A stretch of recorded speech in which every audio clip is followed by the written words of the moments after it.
Hi everybody, welcome back to our channel. I'm back with a new tutorial, and in this video I'm going to show you the ways to use Apple Watch for sports. In order to use Apple Watch for sports, you can follow these steps.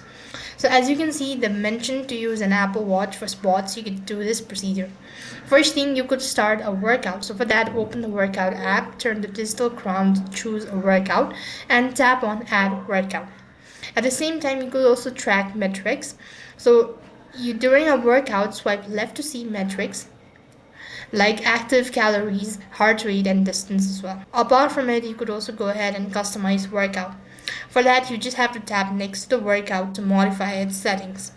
Likewise, you could also go ahead and pair with this gym equipment. Hold your Apple Watch near the contactless reader on the equipment, then tap start on it. At the same time, you could also do your daily track your daily activities. So for that, open the activity app to see the move, exercises, and stand rings as well. You could use it for GPS as well as for altimeters, or use it for Bluetooth straps. At the same time, you can turn on automatic workout detections or use sports apps and all that. So these are some of the ways to use Apple Watch Sport for sports. That's all for this video. I hope the video was helpful. Make sure to like, share, and subscribe to our channel. Thank you for watching. See you in the next video.